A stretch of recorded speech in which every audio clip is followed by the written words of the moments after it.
malam Pak. Pak Anies, sedikit Pak. Hari ini datang ke sini. Agendanya apa Pak?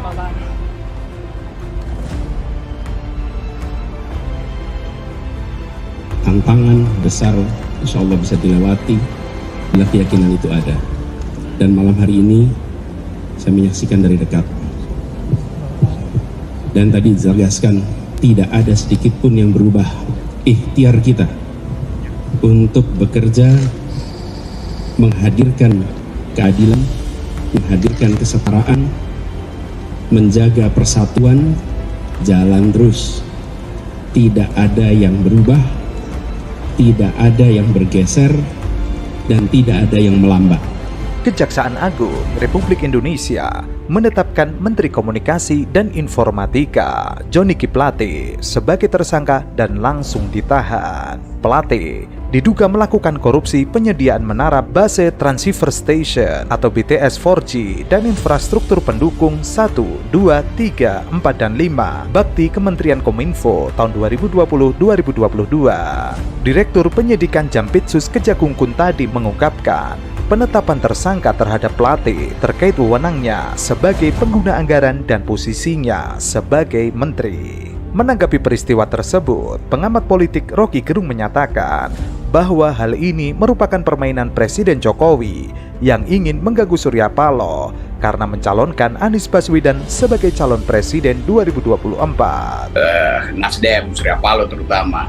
Tapi masih seolah-olah ada proses tawar-menawar ya. Nasdem mesti klaim kami akan bersama Jokowi. Iya, tapi buat Jokowi ini bukan soal bersama, ini soal Anies. Kira-kira begitu kan. Jadi bertemulah kepentingan Ibu Mega juga kan punya perselisihan dengan Nasdem tuh. Nah, kelihatannya begitu. Kalau settingnya kita bikin lebih lengkap, ya Ibu Mega mungkin bujuk Pak Jokowi ya kalau masih mau berbaikan dengan saya, lakukan sesuatu yang ingin saya dari awal saya minta supaya menteri-menteri Nasdem itu diganti. Anda sebagai petugas partai saya dari 2-3 tahun lalu nggak mau ganti-ganti itu. Jadi Jokowi juga paham itu kira-kira. Sebab kalau cuma Jokowi nego dengan Surya Paloh, ya kalau Surya Paloh minta maaf ya udahlah, bisa juga kan. Kan kita bisa bayangkan Surya Paloh tentu udah tahu bahwa dia akan diincar. Karena itu dia naikin lagi tone-nya seolah-olah mau melawan. Tapi sebetulnya upaya Surya Paloh untuk naikin tawaran itu dianggap sebagai kelancangan tuh. Tapi bagi Surya Paloh menganggap bahwa iya supaya tukar tambahnya enak kan. Ternyata gagal karena saya hitungnya Pak Jokowi juga dapat semacam sinyal dari Ibu Mega supaya dipercepat dong tuh prosesnya. Kira-kira begitu ya, ini analisisnya. Ini problem politik yang dikasih nuansa hukum supaya enak. Ini soal yang diduga dari awal ketika nama Johnny Plate disebut. Itu artinya Jokowi mau mengganggu Nasdem, terutama Surya Paloh. Seolah-olah masih ada proses tawar-menawar bahwa kami masih bersama Jokowi, kata Rocky Gerung. Namun demikian, Rocky menilai bagi Jokowi hal itu bukan soal bersama atau tidak, akan tetapi soal Anies. Apalagi Megawati juga punya perselisihan dengan Nasdem. Rocky menduga kalau settingannya dibikin lebih lengkap, Megawati mungkin bisa membujuk Jokowi dengan meminta agar Jokowi mengganti Menteri Nasdem. Sesungguhnya Jokowi juga paham apa yang dikehendaki oleh Mega. Sebab kalau cuma Jokowi nego dengan Surya Paloh, kalau Surya Paloh minta maaf, maka semuanya akan beres. Betapa sayangnya Bang Surya kepada Ibu Megawati.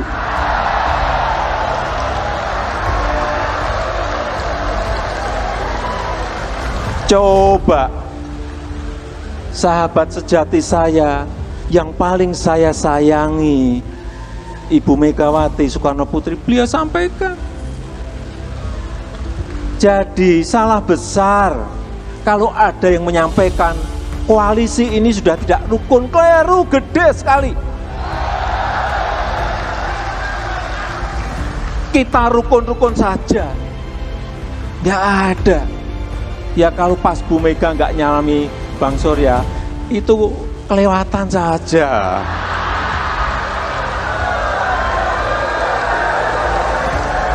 Antara Megawati, Jokowi, dan Surya Paloh saling berkiat. Kejagung dalam kendali PDIP dan PDIP sejak lama ingin menteri-menteri Nasdem direshuffle. ketemulah di sini kepentingan Jokowi dengan Mega dalam kasus Nasdem. Kasus ini sama dengan kasusnya Ganjar Pranowo. Ganjar dibarter antara Mega dan Jokowi. Jokowi merasa perlu menaikkan posturnya dengan mengepung Mega menggunakan musyawarah rakyat. Menurut Rocky, Jokowi mau memberikan sinyal ke Mega bahwa ia harus melakukan nego dengan Jokowi. Akan tetapi, Mega juga melihat bahwa Jokowi masih utang permintaan, bahwa menteri-menteri strategis yang diminta Mega tidak segera diberikan oleh Jokowi.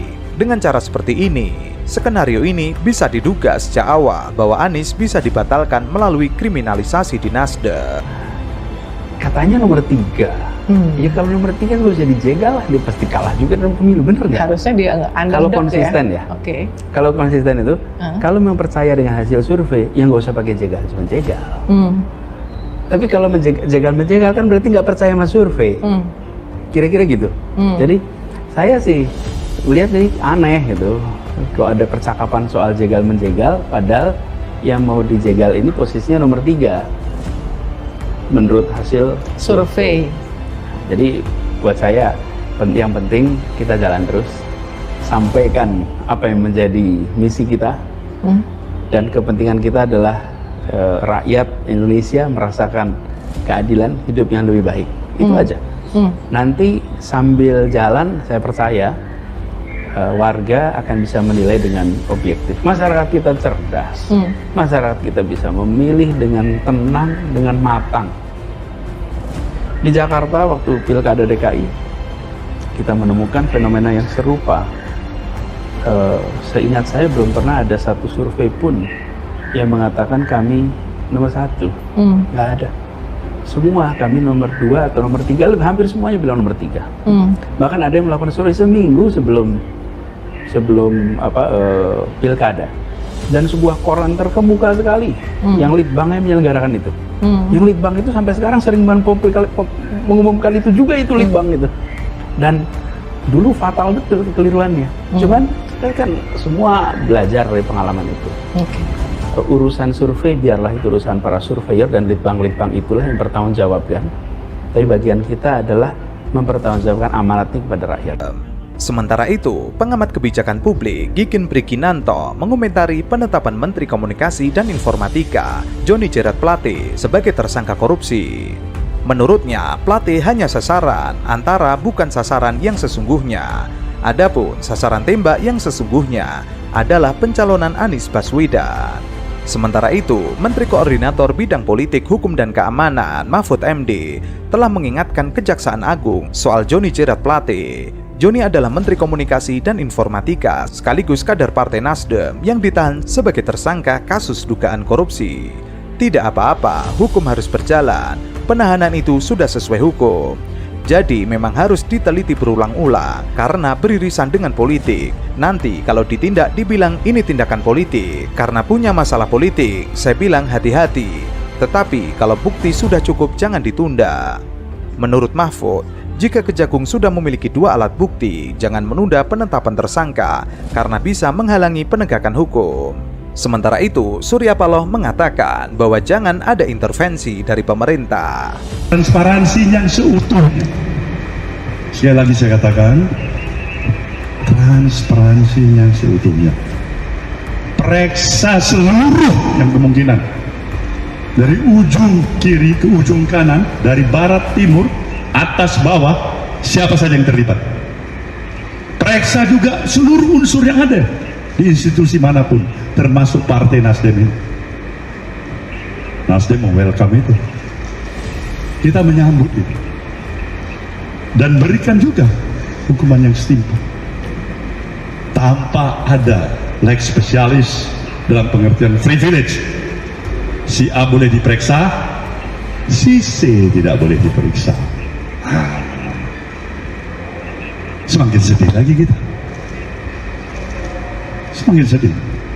Tapi kalau transparansi itu dilakukan dengan kemampuan profesionalisme Kejaksaan Agung kita yang bebas juga dari intervensi siapapun,